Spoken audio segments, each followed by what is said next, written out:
देखिए मेरी बहन, 5 अगस्त कोई एक दिन जो है वो कोई इस तरह नहीं होगा कि उसी दिन सब कुछ हो जाएगा। मतलब कि ये इसके पीछे सारी जो चीजें पिछले 4-5 सालों में हुई हैं पाकिस्तानी अवाम के साथ, जो धोखे में रखा गया है, जो तरीके इंसाफ रोज चला चला के कहती रही है, इनका वजीर दाखिला जो है उसने भी बिल्कुल वही बात कर दी कि जो है वो गवर्नमेंट नहीं चल रही, ये निज़ाम नहीं चल रहा, सिस्टम जो है वो फेल हो चुका है।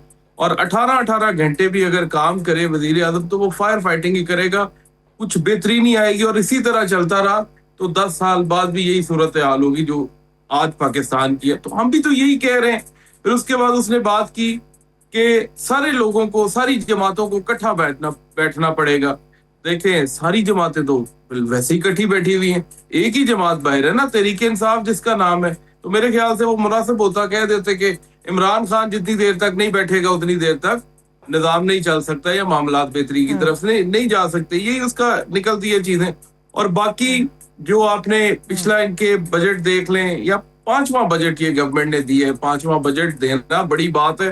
पाकिस्तान के अंदर कोई नसीबों वाला मैंने नहीं देखा वजीर आजम जिसने 5 बजट दिए हुए हो। शहबाज शरीफ साहब का ये 5वां बजट था, पहला दूसरा तीसरा नहीं था।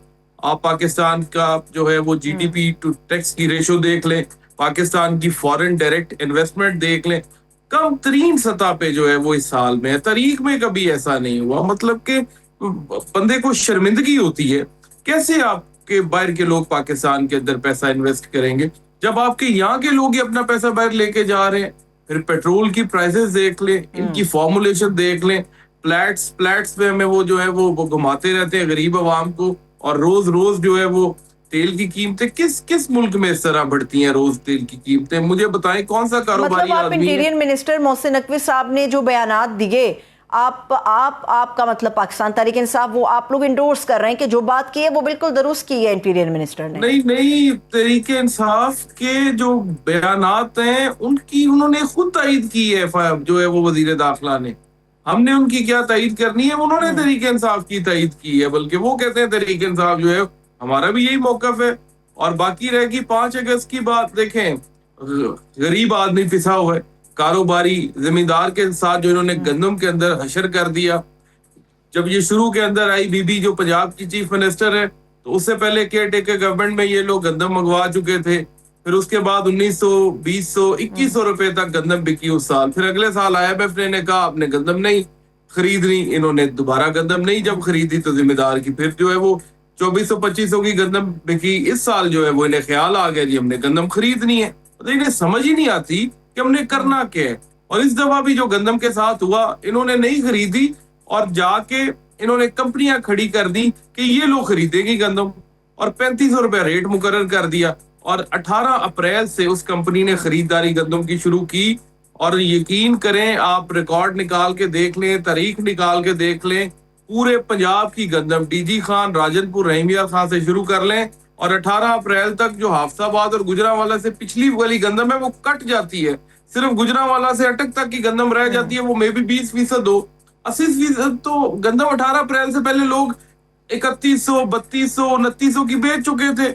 उसके बाद इन्होंने जबरदस्ती जो है वो करवाया और वो जनाब जिम्मेदार से जो है वो गंदम जो है वो इनकी कंपनियों ने अपनी मन मर्जी से खरीदी।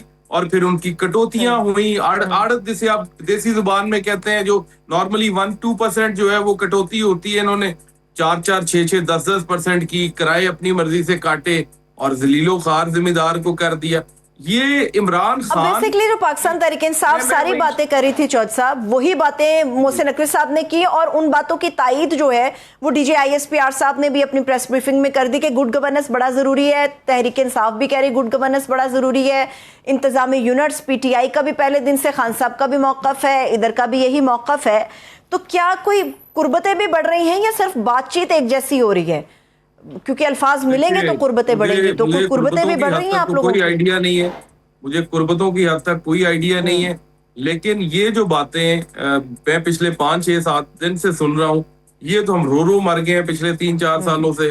बल्दियाती निजाम के ऊपर हम बात करते रहे, इसे हम कहते रहे कि कॉन्स्टिट्यूशन के अंदर प्रोटेक्शन देनी चाहिए, जैसे कि सूबाई असम्बलियों को और कौमी असम्बलियों को प्रोटेक्शन है। फिर हम उसके बाद NFC के ऊपर बात करते रहे। फिर ये जो प्रोविंशियल फाइनेंस कमीशन करना था, नेशनल फाइनेंस कमीशन के बाद जो सूबे आज तक नहीं कर पाए, जिसकी वजह से छोटे शहरों वाले जलीलो खार हो जाते हैं। तो बड़ी अच्छी बात है अगर हमारी कई भी चीजों को, और देर आए दुरुस्त आए, मैं तो कह सकता हूँ, अगर कोई समझ रहा है कि ये तहरीक इंसाफ ठीक गुफ्तगू कर रही थी, ठीक बात कर रही थी, अगर अभी इनकी बात समझ में आई है तो चलें, बड़ी अच्छी बात है ये भी। ठीक है, अभी आज देखिए जज साहब 2 अगस्त है और दरमियान में 2 दिन रह गए। तीसरे दिन आप लोग 5 अगस्त को बहुत बड़ी कोई तहरीक या कोई बहुत बड़ा जलसा, उसके अंदर कोई बहुत अनाउंसमेंट करने जा रहे हैं। आज की खबर है कि पार्लियामेंटेरियंस की एक अहम बैठक हुई है पाकिस्तान तहरीक इंसाफ की, उसके कुछ पिक्चर्स, कुछ विजुअल्स मैंने भी देखे, गौर साहब भी थे और दीगर आम लोग भी बैठे हुए थे। आप लोग अभी तक ये तय ही नहीं कर पाए कि ये आप लोगों की जो कॉल होगी वो कॉस्मेटिक कॉल होगी या वाकई उसके अंदर कोई स्ट्रैटेजी होगी, क्योंकि इस वक्त सारा बर्डन सुहेल आफरीदी साहब के ऊपर इस कमेटी के अंदर डाला गया है कि वो क्या लाहे अमल देंगे। 2 दिन यानी 48 घंटे बाकी रह गए। 48 घंटे रहने के बावजूद और 5 अगस्त की तारीख आने के बावजूद भी आप लोग कुछ तय ही नहीं कर पाए। कुछ लोगों का तो ख्याल है बस जलसा करेंगे और घरों को वापस हो जाएंगे। देखिए 5 तारीख को हम लाए अमल देंगे और हम वाकई ये पार्टी का फैसला हमने क्या करना है, लेकिन मुझे मूवमेंट बनती नजर आ रही है। मेरी जितनी उम्र है, जितना थोड़ा बहुत तजर्बा है, मुझे 2-3 महीनों में मूवमेंट कोई तहरीक चलती नजर आ रही है जिसके अंदर तहरीक इंसाफ। वो तो लोगों का ख्याल है अलीमा बीबी निकली है तो अलीमा बीबी के निकलने के बाद मोमेंटम बना है, ये पब्लिक की राय है। बिल्कुल बिल्कुल ठीक बात है जी, कोई ना कोई निकलेगा तो मोमेंटम बनेगा। अलीमा बीबी जो है वो हक बनता है उनका भाई जेल में है और उसे सॉलिटरी कन्फाइनमेंट है, मुलाकात नहीं करने दी जा रही, मतलब कि उसकी बीमारी के ऊपर बेतहाशा जो है वो क्या सराइयां की जा रही हैं। तो फैमिली का तो हक है ना जी, वो भी तो एहतजाज कर सकते हैं, पाकिस्तानी है वो निकले हैं जी, बिल्कुल हक के लिए निकले हैं। तो मूवमेंट जो है जी इसी तरह बनती है, अपने हकूक लेने के लिए वकला भी निकलेंगे, सियासी लोग भी निकलेंगे, ताजिर भी निकलेंगे, किसान भी निकलेंगे, स्टूडेंट्स भी निकलेंगे, जिनका हक सलब हो रहा है जी इस मुल्क के अंदर, वो सारे लोग इंशाल्लाह ताला निकलेंगे और मुझे बड़ी उम्मीद है इंशाल्लाह ताला इस दफा फतह भी होगी जी।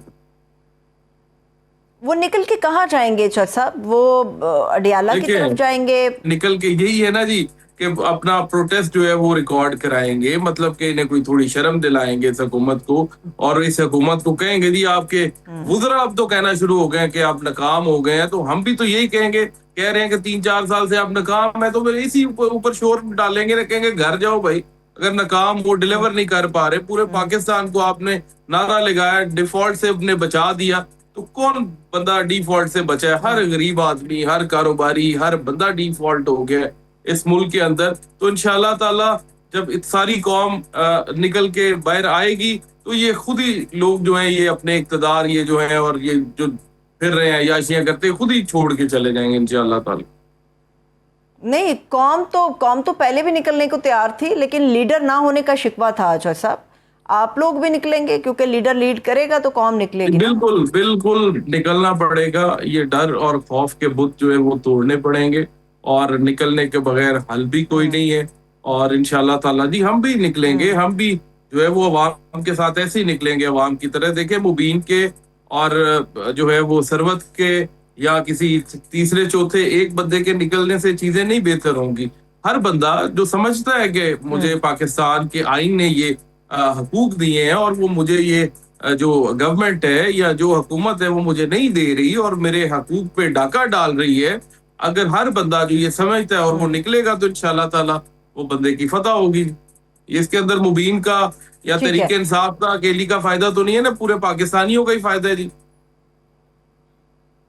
ठीक है, अब आ जाते हैं पाकिस्तानियों के या अवाम के फायदे की तरफ। आज़ाद कश्मीर के इलेक्शन का जो बायकॉट किया पाकिस्तान तहरीक इंसाफ ने, गो कि आप लोगों के अपने रीजंस थे जिनकी बुनियाद पे आपने ये बायकॉट किया, लेकिन इसके ऊपर क्रिटिसिज्म आया क्योंकि इमरान खान कभी भी मैदान खाली छोड़ने के कायल नहीं थे।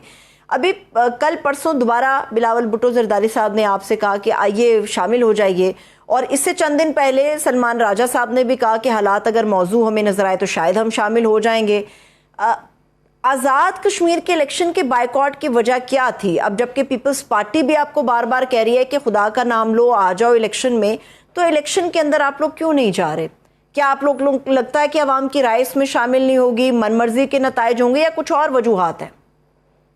देखें आज़ाद कश्मीर के इलेक्शन में जाने के हवाले से हमारी पार्लिमानी पार्टी के अंदर भी डिटेल डिस्कशन हुई, कोर कमेटी में भी हुई, पॉलिटिकल कमेटी में भी, और बड़े ज्यादा साथियों की ये राय थी कि हमें मैदान खाली नहीं छोड़ना चाहिए, हमें इलेक्शन लड़ना चाहिए।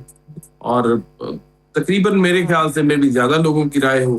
फिर उसके बाद ये फैसला छोड़ा गया उन लोगों के ऊपर जो कश्मीर से ताल्लुक रखते हैं, और जो कश्मीर से ताल्लुक रखने वाले तरीके इंसाफ के लोग हैं, क्योंकि इलेक्शन उनका था, मैंडेट उनके, इलेक्शन वो लड़ रहे हैं, स्टेक होल्डर वो हैं जो कश्मीर वाले हैं। उन्होंने ये फैसला किया कि हम इलेक्शन में नहीं जाएंगे, हमें एतमाद नहीं है इलेक्शन के ऊपर, ये दोबारा से रिगिंग भी करेंगे, ये दोबारा से वो जो वहां पे